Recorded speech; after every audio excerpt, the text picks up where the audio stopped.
Bonjour, bonjour. Alors, je fais une petite vérification au niveau du son. Est-ce que vous m'entendez bien?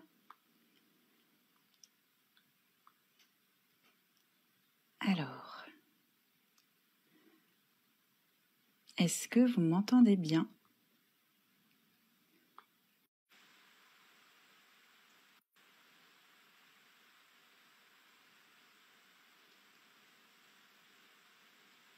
Hop, j'ai invité Céline. Hop. Ok, super, merci, Histoire du jour pour le son. Et super. Bonjour Céline.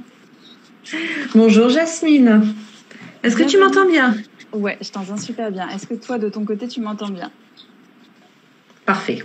Impeccable, super. Parfait. Donc, je te souhaite la bienvenue et bienvenue aussi à vous qui nous regardez sur ce live. Merci. Guérir ses blessures d'enfance pour créer sa vie. Et c'est aujourd'hui Céline qui nous raconte son parcours, comment est-ce qu'elle a fait en tant que femme Asperger à guérir ses blessures d'enfance qui étaient, si j'en crois, tout ce qu'on s'est dit depuis des années, qui étaient assez nombreuses.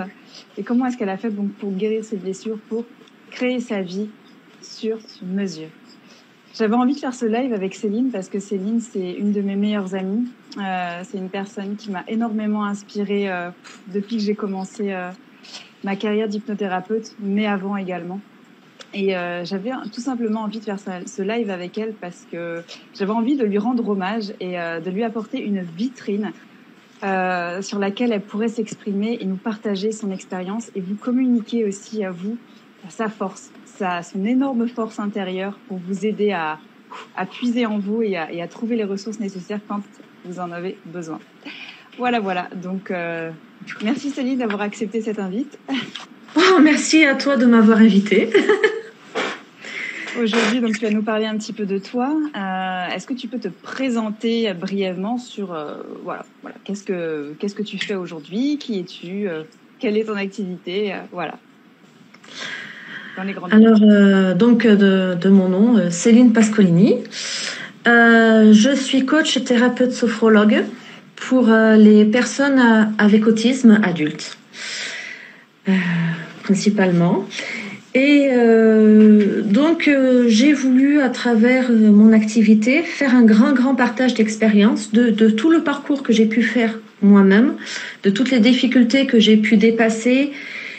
Et donc, du coup, je voudrais, et je le fais, je l'apporte aux personnes pour justement les aider à dépasser les problématiques de l'autisme, mais pas seulement d'un point de vue autistique, mais aussi à travers tout ce travail des blessures d'enfance qui nous font perdre confiance en nous, qui nous démotivent par rapport au social, et pour des tas d'autres choses, alors que en faisant quelques petits réglages, on peut réussir à vivre avec son autisme et être totalement épanoui. Ouais, complètement. Je sais qu'en tout cas, toutes les personnes qui te rencontrent, qui ne sont pas autistes, te disent, ou en tout cas c'est le retour que j'en ai moi personnellement, on dirait qu'elle est comme tout le monde en fait. On ne voit absolument pas la différence et j'aurais dit, elle n'est pas comme tout le monde, Céline. Elle est tout autre chose. Elle est bien plus que ça. Et aujourd'hui, voilà, tu nous as parlé de guérir ces blessures d'enfance pour aller au-delà de cet aspect qui était l'autisme. Donc, il me semble qu'en tant qu'autiste, les blessures d'enfance sont assez nombreuses et surtout, tu me disais la dernière fois qu'il était difficile d'aller au-delà des traumatismes puisque en étant autiste, c'était des traumatismes en continu en fait. C'est exactement ça. Ouais. Comme tu le dis, oui, je ne suis pas exactement comme tout le monde, étant atteinte de l'autisme. Moi et mes 3 enfants aussi. On a été tous les 4 diagnostiqués autistes. Jusqu'à maintenant, on appelait autiste Asperger. Maintenant, le terme Asperger a été retiré du DSM-5, mais j'aime bien encore l'employer parce que on est des autistes parlants. Et puis, c'est aussi rendre hommage à cet homme qui, même s'il n'est pas apprécié par certains, a quand même su parler de l'autisme des gens comme moi qui sont capables de s'exprimer, qui sont capables de faire des choses. On est capable d'avoir une vie normale, de se marier, d'avoir des enfants, de travailler, d'être épanoui. Mais comme tu disais, il y a cette problématique d'hypersensibilité émotionnelle qui fait que un tout petit truc, un tout petit quelque chose de rien, qui peut paraître de rien du tout, va venir nous créer des blessures profondes. Mais non seulement créer des blessures, mais installer cette blessure. Ah, j'en ai encore les larmes aux yeux. Je suis hyper émotive. Mais c'est pas grave. En fait, l'hyperémotivité fait partie de nous. Et l'hyperémotivité, qu'est-ce que c'est? C'est une émotion qui est vécue soit hyper présente, soit absente. Et ça peut être soit en très, très, très, très positif. Donc, ça permet de, quand on vit quelque chose de joyeux, c'est présent et ça nous envahit, ça nous déborde. Mais aussi que quand l'émotion, elle est dans la tristesse, elle nous envahit. Et on ne peut pas prendre sur nous. Enfin, on m'a souvent dit, allez, fais un effort, allez, essaye. Mais quand on est déjà dans cette hyper-émotivité, qu'on est déjà en train de faire des efforts, bah oui, l'effort supplémentaire est très difficile. Et donc, du coup, cette hyper-émotivité, il y a eu des études de fait par rapport à l'autisme et au traumatisme de l'enfance. C'est que quand une blessure arrive, comme on le vécu tellement dans la souffrance, on va déclencher des syndromes post-traumatiques. Et ces syndromes post-traumatiques, on va vivre avec en permanence. C'est ce qui fait qu'une personne avec autisme, à chaque fois qu'elle sort de chez elle, le social se passe mal, elle va avoir du mal à se dire « Allez, je vais faire mes courses, c'est super !» Non, ça va être une angoisse et une peur à chaque fois. Peut-être pas sur les courses, mais on a tous nos propres blessures. Et je parle des courses parce que c'est une blessure qui m'est propre. À dépasser. Bon, ça, c'est... on n'a jamais fini de travailler sur ça, mais quand il y a des circonstances similaires, on est là, on stresse. On se dit, mince, il faut que j'y aille. Et quand on est une fois adulte, il ne suffit pas de faire un effort. À un certain moment, il faut aller identifier ses blessures et il faut aller travailler dessus. Parce que se dire, oh, c'est rien, c'est que du passé, non, c'est pas vrai. C'est pas rien, c'est pas que du passé. C'est encore vivant en nous et au niveau émotionnel. C'est très juste. Et tu donnes ton exemple en tant que femme autiste, mais ça vaut pour absolument tout le monde, hein, je le précise. Tu disais quelque chose de très intéressant aussi, que les petites choses qui semblent anodines, au final, créent chez vous quand même des traumatismes. Alors, je précise que ça, encore une fois, ça peut concerner tout le monde. À partir du moment où quelque chose de désagréable est répété, même si ça ne semble pas être quelque chose de très violent, ça peut créer des traumas sur la durée. Par exemple, je donne un exemple concret et celui-là, il me parle beaucoup et je pense qu'il pourra parler à beaucoup d'entre vous. C'est l'exemple du harcèlement. Alors que ce soit harcèlement scolaire chez les petits ou le harcèlement moral en tant qu'adulte. C'est par petites bribes, voilà, des petites réflexions insidieuses par-ci, par-là, qui n'ont l'air de rien, qui, mises bout à bout, créent un véritable traumatisme. Et ce genre de choses, elles changent complètement la personnalité d'une personne et le regard qu'elle a sur elle. Donc, c'est hyper important de revenir à ça, de revenir sur ces blessures, surtout au niveau de l'enfance, puisque c'est ce qui nous construit en tant qu'adulte. Donc, faire le ménage de ce côté-là, ça compte. Mais en tant qu'adulte, c'est également très intéressant de revenir sur certaines blessures et certains traumas. Et au niveau aussi des choses qui peuvent marquer, certaines phrases que les parents peuvent dire. Oui, tout à fait. Qui peuvent paraître anodines, des fois c'est une petite taquinerie du papa. Ah tiens, t'es grosse. Ah tiens, quoi, t'as eu 18, t'es pas capable d'avoir 20? Ah ouais, s'ils ont eu 20, c'est nul ton 18. C'est ça. Et là, sans le vouloir, sur le coup de la plaisanterie, parce que le neurotypique aime beaucoup plaisanter. Alors, quand tu dis neurotypique... Quand je dis neurotypique... Voilà. Dans l'autisme, la problématique qui se passe, c'est uniquement au niveau cérébral. Il y a des différences de connexion qui permettent de créer des biais au niveau de la compréhension de certaines choses et qui jouent aussi sur la vision du monde. Et quand je parle de neurotypie et neuroatypie, neurotypique, c'est les branchements cérébraux normaux, si la normalité peut exister, on va dire générale.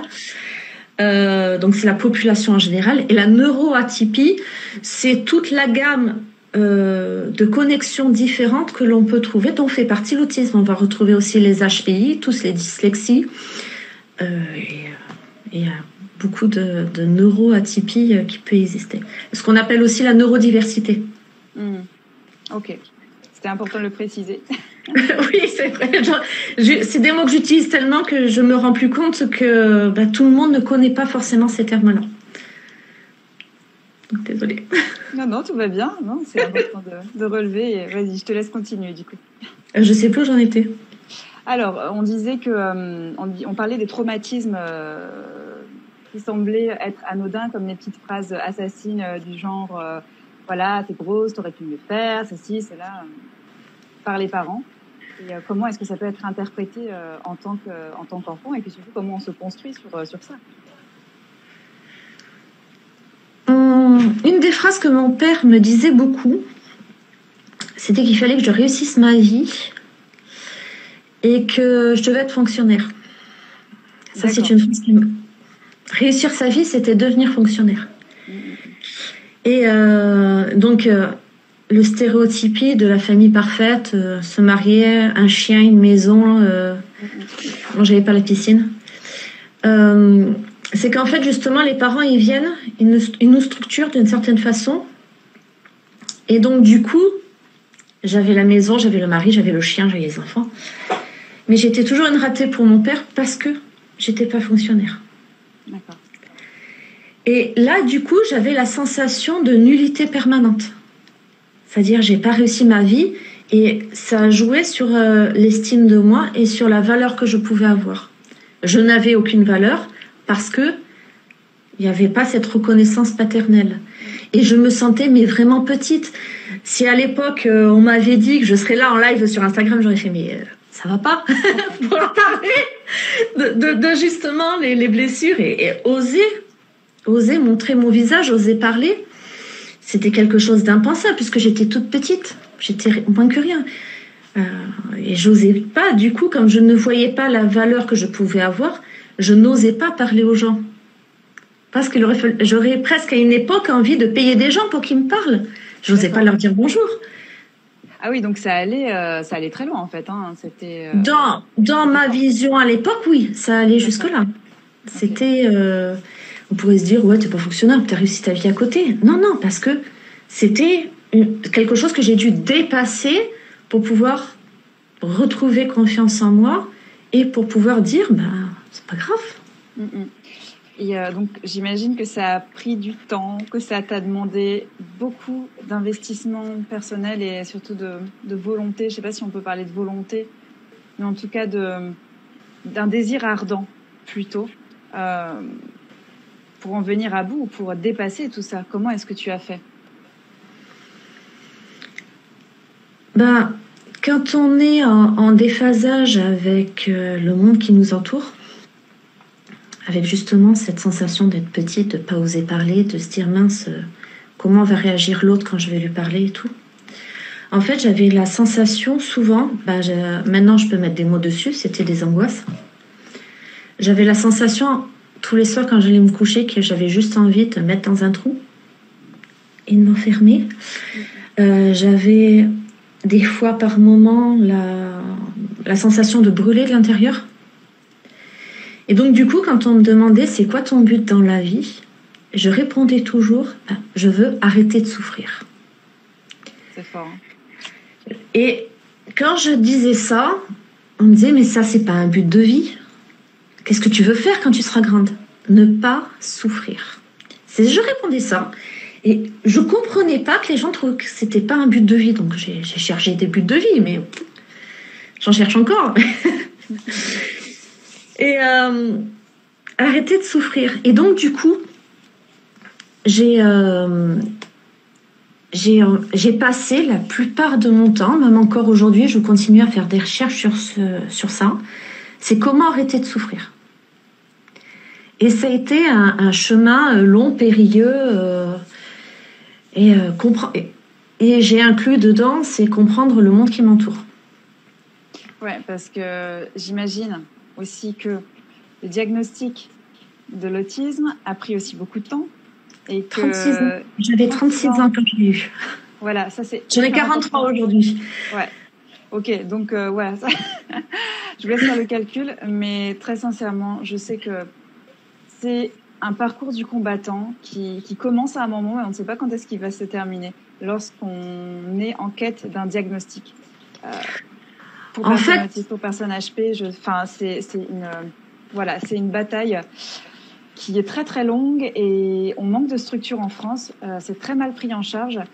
Et donc voilà, il faut beaucoup de force aussi pour arriver au bout de ce diagnostic et surtout avoir vraiment cette envie de connaître ce diagnostic aussi. Mais ça peut apporter beaucoup de réponses, ça peut aider beaucoup de personnes à comprendre donc le monde qui nous entoure, ce qui a été ton cas, mais aussi à se connaître soi-même.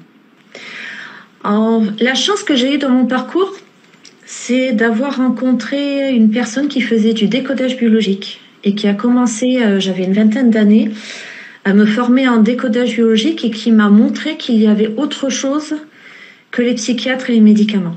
Ouais, ok. Et ça a été un tournant énorme dans ma vie. Donc, tu avais quel âge à ce moment-là ?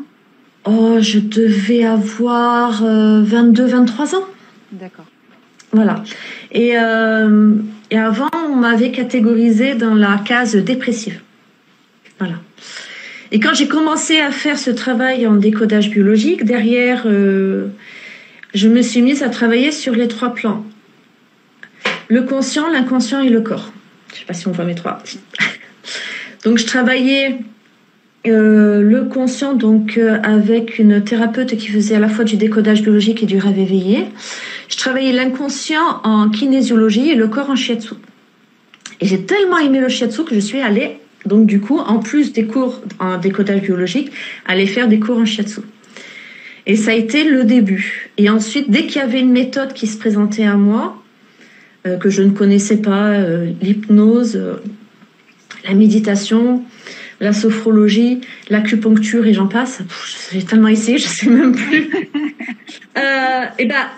J'essayais parce que quand on a... Et je me suis rendu compte, pendant ces 20 ans de thérapie que j'ai pu faire, qu'à un moment donné, il y a un petit quelque chose à aller chercher un petit peu partout. Quand on a des blessures à l'intérieur, c'est pas simplement en se disant ouais, je les raconte, ouais, c'est bien. Une fois qu'on a vidé son sac, comme avec une psychologue ou en psychanalyse classique, on va dire, on parle de sa blessure, on parle de sa souffrance, mais une fois qu'on l'a dit, qu'on l'a identifié, qu'est-ce qu'on en fait ? Qu'est-ce qu'on en fait ? C'est ça. Et c'est là que là où il est intéressant d'aller plus loin pour travailler dessus et carrément s'en débarrasser. Et c'est ce que j'ai fait pendant plein de temps. Petite pierre, au départ des grosses pierres, et ensuite des petites pierres, chaque petite blessure, une par une. Ouais, c'est un travail immense. Et en fait, on en conclut toujours à la même chose avec les personnes que j'invite, c'est que le travail, il se termine vraiment jamais. Non, il se termine jamais. Voilà. En revanche, on a la possibilité de dégrossir un maximum pour pouvoir reconstruire des bases solides. Alors, j'aime beaucoup parler de ces racines et de ce chakra racine notamment. Voilà, reconstruire le chakra racine, c'est hyper important de travailler dessus en priorité pour que toutes les autres sphères de notre vie puissent s'embriquer le plus harmonieusement possible. Mais en tout cas, on travaille par reconstruire les fondations que l'on a pour pouvoir avancer. Tu parles de chakra racine. Alors, si on revient sur des choses un peu plus terre à terre, la connaissance de soi. D'où est-ce que... Oui, j'aime bien. Parce que le chakra racine, c'est d'un point de vue énergétique, d'un point de vue cognitif, c'est la connaissance de soi. Parce qu'à partir du moment que l'on se connaît, qu'on connaît ses points forts, qu'on connaît ses points faibles, qu'on sait à quel moment on a l'émotionnel qui risque de partir, mais à quel moment on est sûr qu'il est bien, ça permet de pouvoir jauger à la fois, d'adapter à la fois sa vie, son comportement et aussi sa gestion du temps. Complètement. Là, on a un commentaire très intéressant de Salamanca qui nous dit « Il faut ressentir la douleur, prendre le temps de la comprendre pour pouvoir aller mieux par la suite. C'est exactement ça, en fait. C'est exactement ça.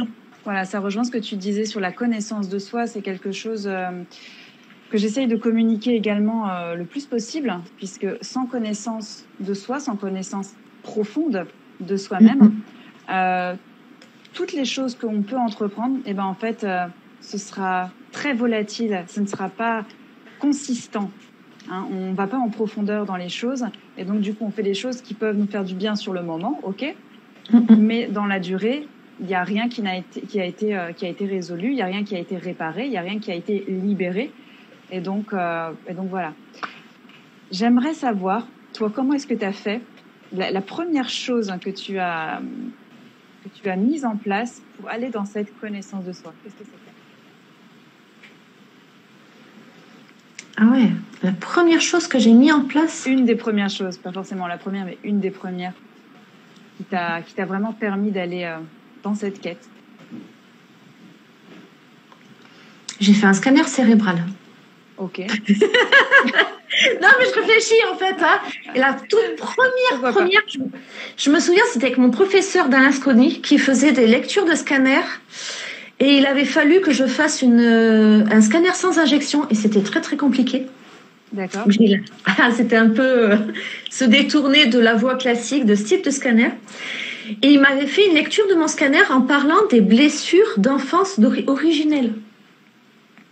Et j'avais eu une description de mon fonctionnement à travers la lecture de scanner. Ah, j'étais bluffée. Okay. Je me souviens plus, j'ai perdu les papiers, mais il m'a raconté ma vie à travers les tâches dans mon cerveau. J'ai fait, mais... Bon, il y en a qui diraient, mais non, mais c'était pas un cancer. Non, c'était des tâches. Je sais même pas où c'est qu'il les voyait, les tâches. Mais là où j'étais surprise, c'est qu'il m'a raconté. Ce monsieur m'a raconté. Et ça, j'ai trouvé ça que c'est très intéressant dans le sens où, mais je lui parle pas de moi et ce monsieur me raconte. J'ai même cru au départ à de la divination. J'ai fait, c'est pas possible, alors que pas du tout. J'ai jamais pris ce cours de lecture de scanner parce que ces tâches, je les voyais pas. Il y a des choses que je ne vois pas, donc j'ai fait, tant pis, ça c'est une qualité que j'aurais pas. Et du coup, derrière, je suis allée voir la thérapeute qui faisait du décodage biologique. Et on a décortiqué mon histoire. On a pris du temps et on a pris chaque blessure une par une et on a essayé de comprendre d'où en était l'origine.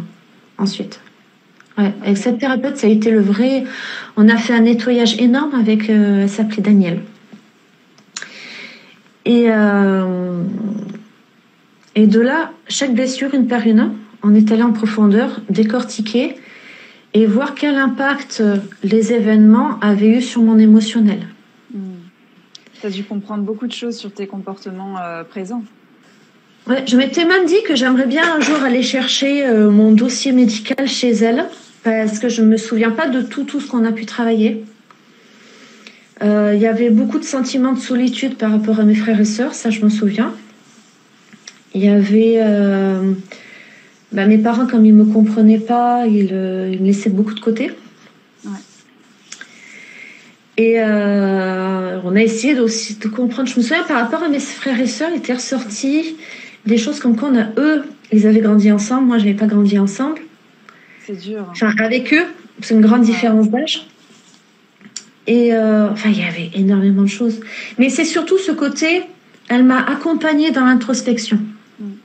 Ça a été un voyage... Un grand voyage.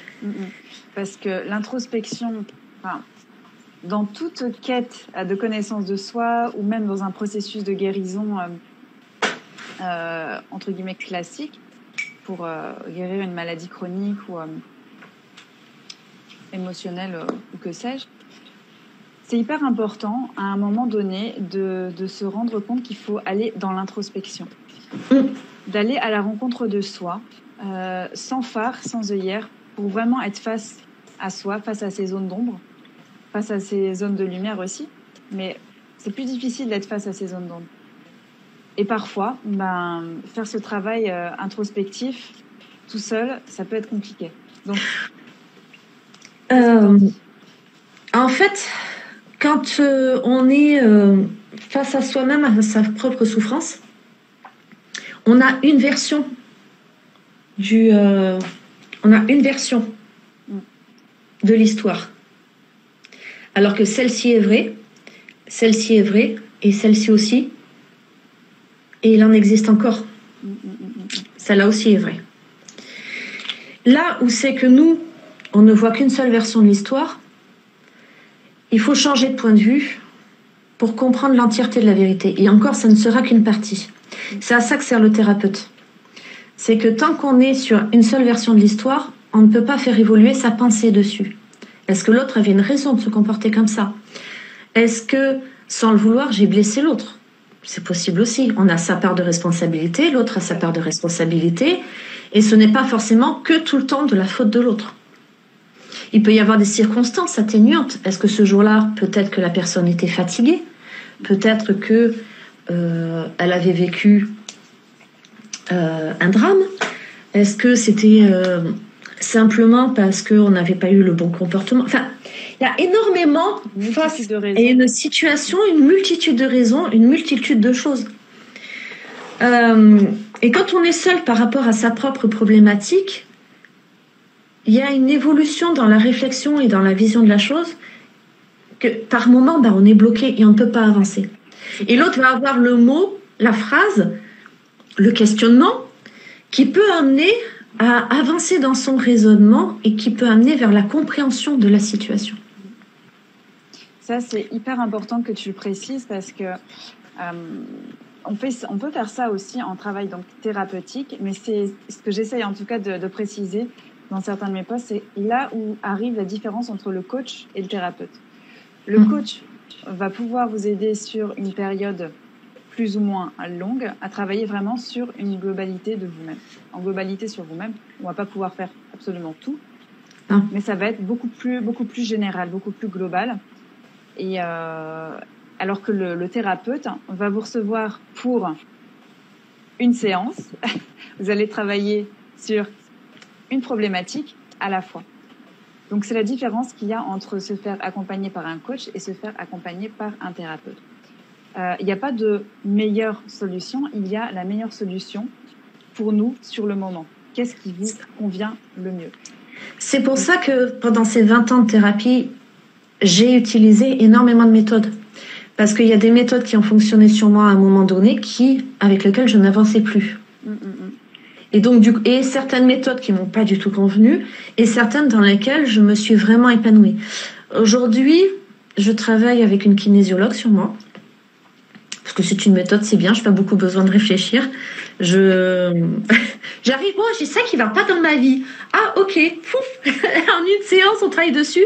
Mais des fois, je reste quand même sur ma faim, parce qu'on n'en a pas parlé. Ouais. Et là, je me dis, c'est bien, j'ai dépassé, mais à chaque fois, je reviens dessus. Donc, c'est une très très bonne méthode, mais qui par moment, je ressens le besoin d'en parler plus. Ouais.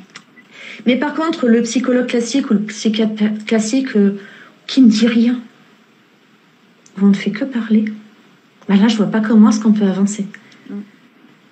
Personnellement, j'ai réussi à avancer quand j'ai laissé tomber. Justement, parce que quand on prend une certaine méthode de coaching, comme tu disais, en se posant des questions, en étant dans la réflexion, il y a une avancée qui se fait. Car à un moment donné, le coach il nous donne un livre à lire ou nous fait faire des exercices de réflexion, comme l'histoire des lettres. Par exemple, quand on écrit des lettres à nous enfants, ou ça c'est un exercice que j'adore, même moi je le recommence des fois parce que je me dis pas toujours les mêmes choses, ou quand c'est ce nous vieux qui nous donne des conseils à nous aujourd'hui, ça c'est un exercice qui permet de voir qu'il y a certaines connaissances qu'on a mais auxquelles on n'y pense même pas, et qu'on est capable de se donner des conseils sans qu'on est capable de nous donner des conseils sans forcément j'arrive pas, comment dire, on a une connaissance en nous auquel on ne sait pas qu'on a accès, et en utilisant ce type d'exercice, ça nous donne accès à ces connaissances qu'on a déjà. Est-ce qu'on pourrait parler de cette fameuse connaissance, savoir inconscient? On a le savoir conscient, le savoir inconscient, le non-savoir aussi. Mais Oui. c'est un exercice hyper intéressant que tu nous proposes. Je pense que ça pourrait beaucoup aider justement un grand nombre de personnes à commencer justement cette quête et cette connaissance de soi. C'est de faire cet exercice de coaching des lettres. C'est écrire une lettre au soi petit, au soi enfant. Au soi enfant, 10 ans. Ouais. Voilà. Écrire également une lettre au soi du futur et se positionner en soi du futur pour nous écrire une lettre aujourd'hui. Soi d'aujourd'hui. Ouais. C'est exactement ça. Et ça permet de mettre en évidence aussi certaines... quand on écrit à son soi enfant, souvent, on met en évidence les choses auxquelles on aurait dû faire attention. Et souvent, les choses auxquelles on aurait dû faire attention sont les blessures qu'on a aujourd'hui. Et ça, des fois, on se dit « Oh, je suis pas bien, je comprends pas pourquoi. » Il n'y a pas de raison, ma vie, elle est très bien. Ben non, oui, mais si on peut avoir une vie très bien, mais si on n'est pas bien aujourd'hui, si on fait une crise d'angoisse là maintenant, pourquoi? La question, c'est pourquoi. Et ce petit exercice peut permettre d'aller identifier certaines souffrances qu'on ne pensait pas avoir et qui, en fait, on pensait avoir dépassées et qui ont plus d'importance dans nos vies qu'on ne pouvait l'imaginer. Parce que les blessures de l'enfance influencent notre vie aujourd'hui. Exactement. Et notre vie, notre comportement, notre manière de regarder le monde. Et ça offre une grille de lecture hyper intéressante que de se remettre en condition. C'est en fait une sorte de flashback que nous propose cet exercice qui est très, très, très puissant. Il y a un autre exercice que j'aime bien donner en accompagnement. C'est de se mettre, comme tu l'avais évoqué, se mettre à la place de l'ami, de la meilleure amie, et de se dire, voilà, si un ami était dans ta position, dans ta situation, qu'est-ce que tu lui donnerais comme conseil? Qu'est-ce que tu lui dirais? Ça marche aussi très bien, de se positionner en tant que meilleure amie pour soi-même, puisque au final, on est la seule personne avec qui on va commencer nos jours et finir nos jours. Alors, autant que la cohabitation se passe bien. J'aime bien le terme oser passer du temps avec soi. Oser passer du temps avec soi. Je vois certaines de mes clients qui sont tout le temps en train avec du bruit. Soit la télé, soit la radio, soit des vidéos YouTube, soit du monde social. Ils montent dans la voiture, ils allument la radio. Enfin, je veux dire, à un moment donné, si on n'est pas entouré de silence, on ne peut pas entendre ce que notre émotionnel a à dire. C'est vrai que c'est pas facile de se dire, mince, il y a cette petite angoisse, cette souffrance, des fois qui nous envahit, et on se dit, c'est tellement facile, allez, je mets une série, je regarde une série, je m'en vais, tout va bien. Facilité. Pardon? C'est la facilité. C'est vrai qu'on ne peut pas vivre dans la souffrance tout le temps. Donc d'avoir des outils où l'angoisse ou l'anxiété, la pensée se calme, c'est très pratique. Mais il y a des moments, il faut aussi aller à l'écoute. Complètement. Et donc du coup, passer du temps avec soi, c'est aussi passer du temps à écouter cette petite voix intérieure, qu'est-ce qu'elle a à nous dire. À écouter son émotionnel, qu'est-ce qu'il a à nous dire. Oui, j'ai cette pensée obsédante. Ok, qu'est-ce que c'est que cette pensée obsédante? Je la prends, je la note. Ok, déjà l'écriture, c'est un très bon exercice. Qu'est-ce qui accompagne cette pensée obsédante? Pourquoi? Ça concerne qui? Qu'est-ce qui fait que ça l'active? Et tout ça, ce sont des questions qui vont amener vers la compréhension de pourquoi c'est là. Des fois, c'est à cause de choses présentes, mais souvent, ça fait écho à une blessure du passé. Donc du coup, c'est dans un cours en miracle qui dit justement que chaque problématique qu'on a aujourd'hui ne vient pas de ce que l'on croit, mais de quelque chose du passé. Et à chaque fois, j'adore ce bouquin, il va falloir que j'avance sa lecture justement, mais il est comme ça. Ça me fait penser à ce qu'on a pu tous ressentir à l'annonce du confinement, du tout premier, en fait. Moi, j'étais bien.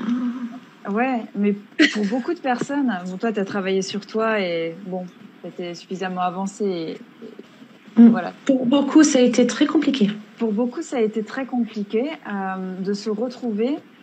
Alors, je mets à part toutes les personnes qui ont vécu ce confinement dans des situations difficiles, avec très peu d'espace et une famille. Enfin voilà, je mets vraiment à part ces personnes-là, mais pour beaucoup, ça a été difficile, moi inclus à certains moments, de me retrouver, on se retrouve face à nous-mêmes en quelque sorte. Parce que, ok, on est en famille, on a nos proches, mais au bout d'un moment, eh ben, on est obligé d'être aussi face à soi, face à ses propres angoisses. Et le manque de liberté, le manque de possibilités, le manque aussi parfois de fuite en avant nous a permis de nous recentrer et de revenir à l'essentiel.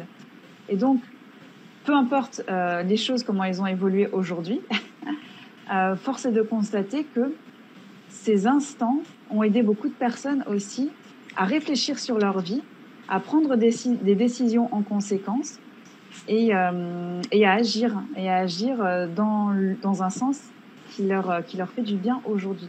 Il y a eu énormément de personnes qui ont décidé de quitter leur travail, qui ont décidé de déménager, de se rapprocher de leur famille suite à ce confinement. Et je pense que c'est quelque chose de très, très positif.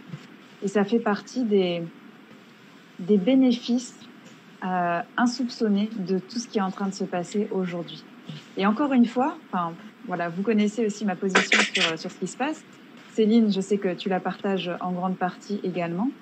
Mais ce que je vous propose aussi aujourd'hui, c'est d'avoir un regard différent. C'est-à-dire, on parlait justement du stylo qui avait plusieurs faces. Et toutes les faces sont vraies, en fait. Toutes les faces représentent la réalité. Et si on regardait aussi autrement notre vie actuelle, dans l'instant, ce qui est en train de se passer, et qu'on voit les choses d'une manière beaucoup plus large, beaucoup plus globale, est-ce qu'il n'y aurait pas des miracles? Justement, tu parlais d'un cours, un miracle, voilà. Je reprends ce mot, un miracle à chaque coin du stylo. Est-ce qu'il n'y aurait pas des choses, des opportunités à aller découvrir, à aller creuser? Tu parlais du confinement et du bienfait. En fait, on vit tellement... je suis contente d'avoir arrêté cette vie, d'ailleurs. À courir partout, métro, boulot, dodo. On se lève le matin, les enfants, il faut se dépêcher, il faut les déposer à l'école. Je cours au travail. Au travail, toute la journée, je suis concentrée, je fais la même tâche. À midi, vite, je mange parce qu'il faut attaquer le boulot l'après-midi. L'après-midi, je mange, je récupère les enfants, je rentre à la maison. Il faut faire les devoirs, il faut manger, aller au lit. Le lendemain, on recommence. À quel moment on vit? Et donc, du coup, quand le premier confinement est arrivé, au-delà du stress et la peur que ça a pu engendrer, beaucoup de personnes ont été, comme tu dis, obligées de passer du temps avec eux et d'être face à eux-mêmes. En fait, tout est un point de vue. Je crois que c'est Einstein qui disait, il y a deux visions du monde. Rien n'est un miracle. Il me semble que c'est lui ou c'est quelqu'un d'autre qui disait ça. Que rien n'est un miracle ou tout est un miracle. Ouais. Je ne sais plus qui c'est qui disait ça. Il me semble que c'était Einstein, mais j'ai un doute. Et en fait, chaque chose que l'on vit peut être pris avec un point de vue, c'est une catastrophe ou c'est un miracle. Parce que quand on voit chaque étape de vie, même quelque chose de dramatique nous a apporté quelque chose de positif. C'est ça, en fait, que je voulais qu'on aborde. Voilà. La manière dont on appréhende les choses. La manière dont on appréhende les choses, c'est ça. Quand je regarde mon parcours, sur mes 20 dernières années, j'ai rencontré mon mari, il y a 20 ans.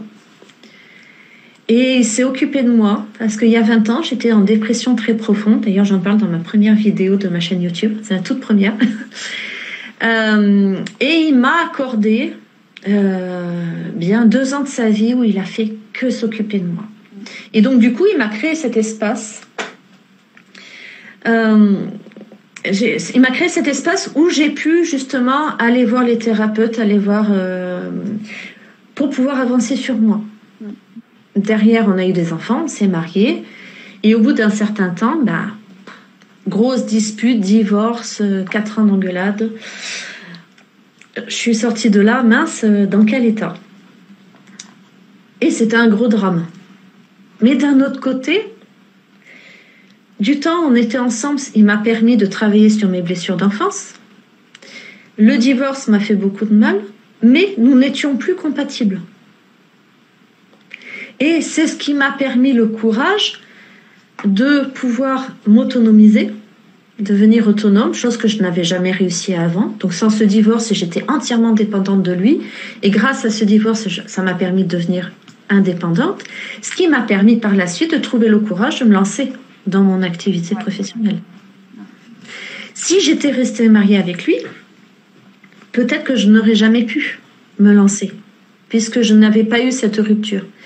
Donc, quelque chose de positif qui emmène quelque chose de négatif, mais qui ramène quelque chose de positif derrière. Ouais. Et ainsi de suite. J'ai fait un burn-out à l'époque où je travaillais dans l'aéronautique, mais heureusement, puisque derrière, j'ai mon médecin qui m'a dit, bon, vous faites quoi maintenant? Je fais, bon, je ne sais pas. À quoi vous intéressez? Je fais la psycho, mais depuis quand? Depuis que j'ai 10 ans. Ah, va falloir vous lancer maintenant. Je fais, mais ça va pas. Ah, sans le burn-out, j'aurais jamais eu cette discussion avec mon médecin. Ouais. Et pareil, à l'époque, chaque difficulté. Si mon fils n'avait pas fait son burn-out à l'école, aucun d'entre nous n'aurait eu ce diagnostic d'autisme Asperger qui nous a permis de pouvoir comprendre réellement notre fonctionnement et de mettre une vie adaptée à chacun de nous. Complètement. Ah ouais. Voilà, donc quand on a un drame qui nous arrive, la question est, qu'est-ce que j'en fais? Exactement. Qu'est-ce que j'en fais? Est-ce que je l'utilise pour faire un levier pour avancer? Ou est-ce que je me laisse manger et je m'effondre? Ouais, voilà. En fait, c'est un mode de fonctionnement, c'est une manière de voir la vie, une manière de voir les choses. J'ai voulu insister sur ce qu'on est en train de vivre parce que je sais qu'en ce moment, beaucoup de personnes se sentent vraiment mal par rapport à ça et commencent à perdre espoir. Et aussi l'intérêt de ces lives, l'intérêt de ma communication, je parle personnellement en général, c'est vraiment de redonner un maximum d'espoir aux personnes. Parce que les réseaux sociaux sont magiques en ça. Donc, ils ont le pouvoir de relier les gens et aussi de transmettre un maximum de bonne énergie et d'espoir.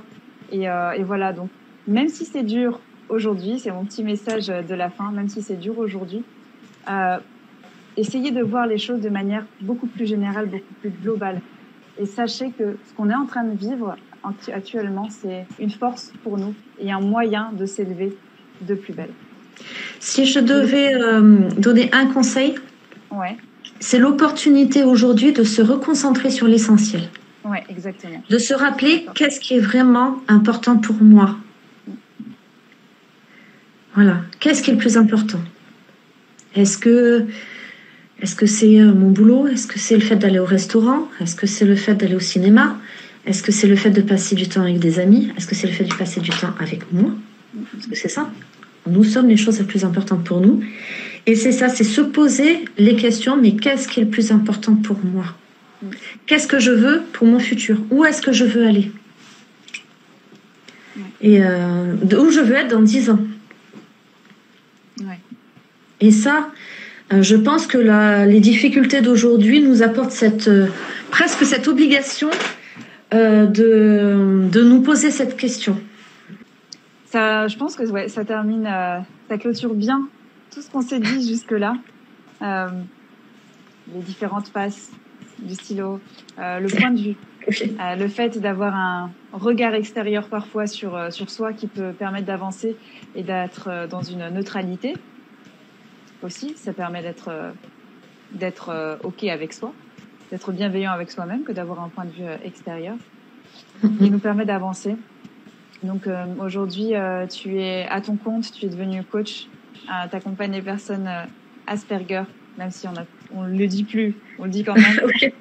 Voilà, les personnes Asperger et les personnes HP.